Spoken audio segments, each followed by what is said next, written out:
Exercise 7 शुरू करते हैं। इसका आज बेसिक करवा रहे हैं, तो बेसिक ठीक है। तो अपनी जो 7th एक्सरसाइज है वो अपने पास त्रिभुज, ठीक है, त्रिभुजों की सर्वांग समता। तो त्रिभुजों की सर्वांग समता या किसी भी चीज की सर्वांग समता क्या है? किसी भी चीज की सर्वांग समता क्या है? सर्वांग समता होती है जैसे दो दो चीजें हैं, ठीक है, दो त्रिभुज हैं, ये आपस में देखने में भी एक जैसे हों और आकार में भी एक जैसे हों, ये होती है सर्वांग समता, ठीक है।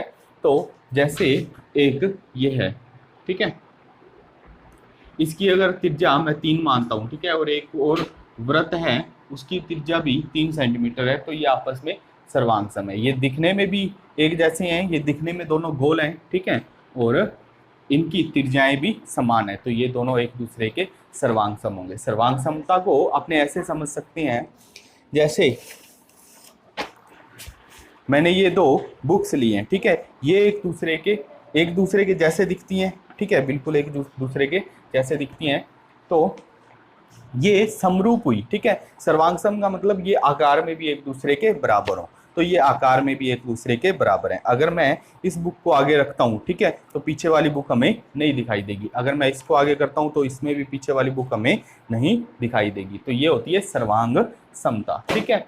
तो अपने पढ़ना है त्रिभुजों में सर्वांग समता। त्रिभुजों में सर्वांग समता के नियम पढ़ने हैं। तो त्रिभुजों में सर्वांग समता के नियम होते हैं कुछ, अपने त्रिभुजों को कैसे सर्वांग सम कर सकते हैं, ठीक है। तो पहला नियम होता है एस एस एस, ठीक है, भुजा भुजा और भुजा, ठीक है, इसको बोलते हैं भुजा भुजा और भुजा नियम, ठीक है। तो भुजा भुजा नियम क्या होता है? दो त्रिभुज हैं, अपने को ये पता लगाना है ये सर्वांग सम है या नहीं, ठीक है। मैंने कहा ये वाली भुजा इसके बराबर है, ये वाली भुजा इसके बराबर है और ये वाली भुजा इसके बराबर है, ठीक है। तो त्रिभुज ए बी सी और डी ई एफ, ठीक है। तो अपने पास आएगा ए बी बराबर है डी ई के, ठीक है, और ए सी बराबर है डी एफ के और बी सी बराबर है ई एफ के, ठीक है। तो तीनों भुजाएं बराबर है, तो यहाँ लिखेंगे एस एस एस नियम से त्रिभुज, ये होता है सर्वांग समता का निशान, ठीक है, ये होता है सर्वांग समता। तो त्रिभुज ए बी सी सर्वांग सम होंगे त्रिभुज डी ई एफ के, ठीक है। यह है एक नियम। दोबारा देखते हैं। मैंने कहा ये वाली त्रिभुजों को सर्वांग समता के नियम पढ़ रहे हैं आपने, उसमें पहला नियम है भुजा भुजा और भुजा। भुजा भुजा भुजा नियम कहता है अगर किसी दो त्रिभुजों की तीनों भुजाएं आपस में बराबर हैं, ठीक है, तीनों भुजाएं आपस में बराबर हैं, तो वो त्रिभुज क्या होंगे? सर्वांग सम होंगे। ये होता है सर्वांग समता का निशान, ठीक है। मैंने कहा ए बी बराबर है डी ई के, ए सी बराबर है डी एफ के और बी सी बराबर है ई एफ के, तो त्रिभुज आपस में सर्वांग सम होंगे। और सर्वांग सम और त्रिभुज के संगत भाग बराबर होते हैं। अगर ये दोनों त्रिभुज सर्वांग सम है तो इनके संगत भाग कोण ए बराबर कोण डी, तो मैं लिख सकता हूँ कोण ए बराबर कोण डी। अगर त्रिभुज सर्वांग सम है तो इनके संगत भाग बराबर होंगे। कोण बी बराबर है कोण ई के, कोण बी बराबर है कोण ई के, और कोण सी बराबर होगा कोण एफ के, ठीक है। ये होती है सर्वांग समता, ठीक है। सेकंड नियम पढ़ते हैं सर्वांग समता का। सेकंड नियम क्या है? भुजा कोण भुजा, ठीक है, एस साइड एंगल साइड, इसको बोलते हैं भुजा कोण भुजा, ठीक है।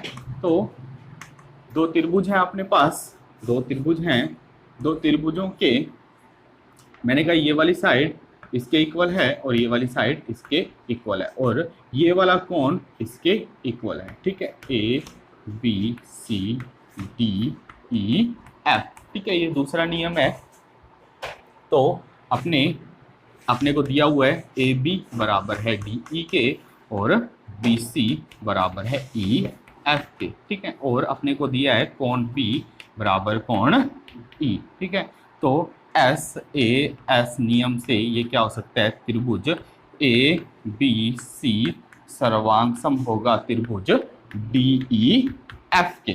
ठीक है, तो इसमें भी संगत भाग बराबर होंगे, तो इससे मैं लिख सकता हूं ए सी बराबर डी एफ। ठीक है, सर्वांग त्रिभुजों के संगत भाग बराबर होते हैं, और इसमें भी कोण ए बराबर होगा कोण डी के, और कोण सी बराबर होगा कोण एफ के।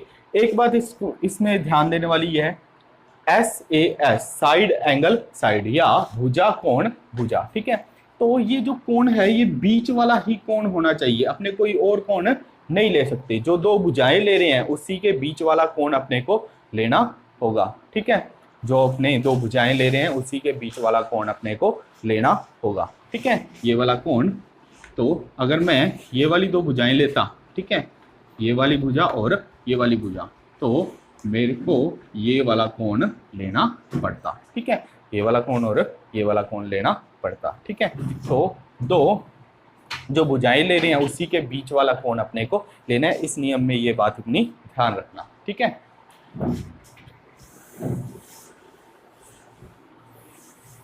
ठीक है, आगे है अपने पास एंगल साइड। ठीक है, तो कोण और भुजा। ठीक है, तो दो कोण और एक भुजा बराबर होनी चाहिए। दो त्रिभुज हैं, ये वाला कोण इसके, ये वाला कोण एक दूसरे त्रिभुज के इसके बराबर है, और ये वाला कोण इसके बराबर है A B C D E F. ठीक है, या इसको नाम चेंज कर सकते हो, पी क्यू आर रख लो, पी क्यू आर। ठीक है, तो और अपने पास एक भुजा, कोई भी एक भुजा, इसमें एंगल साइड में कोई भी एक भुजा ले सकते हैं, कोई भी एक भुजा बराबर कर दें, दो कोण और एक भुजा अपने बराबर कर दें, तो भी त्रिभुज क्या हो जाएंगे, सर्वांग सम हो जाएंगे। ठीक है, तो ये वाली भुजा ही मान लो अपने, तो अपने पास कोण P बराबर है कोण Q के, और कोण C बराबर है कोण R के, और BC बराबर है QR के। तो त्रिभुज क्या हो जाएंगे, सर्वांगसम। त्रिभुज सर्वांगसम है तो इनके बाकी के संगत भाग क्या हो जाएंगे, बराबर हो जाएंगे। संगत भाग का मतलब AB बराबर होगा PQ के, AC बराबर होगा PR के। ठीक है, और ऐसे ही बाकी के संगत भाग बराबर हो जाएंगे। ठीक है, तो अपने अभी तक 3 नियम पढ़ चुके हैं, चौथा नियम करवा रहा हूं, उसके बाद थोड़ा सा रिवीजन करेंगे दोबारा। चौथा नियम है RHS। ठीक है, तो RHS राइट हैंड साइड नहीं होता ये। ठीक है, राइट एंगल, हाइपोटेनिस और साइड। ठीक है, राइट एंगल, तो अपने इसमें राइट एंगल बनाएंगे। ठीक है, ये राइट एंगल, हाइपोटेनिस 90 डिग्री के सामने वाली भुजा को अपने हाइपोटेनिस या कर्ण बोलते हैं। ठीक है, इसको बोलते हैं समकोण कर्ण और भुजा।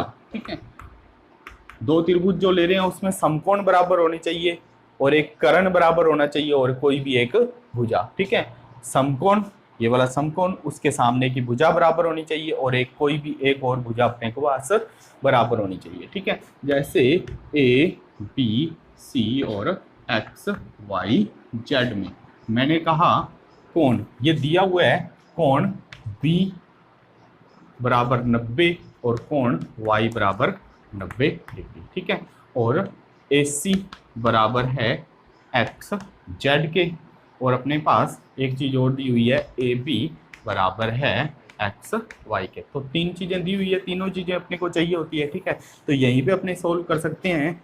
त्रिभुज ए बी सी सर्वांगसम होगा त्रिभुज एक्स वाई और जेड के। ठीक है, त्रिभुज ए बी सी सर्वांगसम होगा एक्स वाई जेड से। कौन से नियम से, ये होगा RHS, राइट एंगल, हाइपोटेनिस और साइड। राइट एंगल का मतलब समकोण, कर्ण, भुजा। इस नियम से ये दोनों त्रिभुज सर्वांगसम हो गए, और सर्वांगसम त्रिभुजों के संगत भाग बराबर होते हैं। तो ये जो 4 नियम हैं ये आपको अच्छे तरीके से आने चाहिए। ये पूरी की पूरी एक्सरसाइज इसी पे बेस है। ठीक है, इन 4 नियमों पे अपने त्रिभुजों की सर्वांग समता। ठीक है, नाम ही है त्रिभुजों की सर्वांग समता, तो इसमें अपने त्रिभुजों को सर्वांगसम करेंगे। ठीक है, ये था इसका बेसिक कंप्लीट। इसके कुछ पॉइंट्स हैं, ठीक है, कुछ पॉइंट्स हैं जो मोस्ट इम्पोर्टेंट हैं, वो अपने करेंगे नेक्स्ट वीडियो में, ठीक है।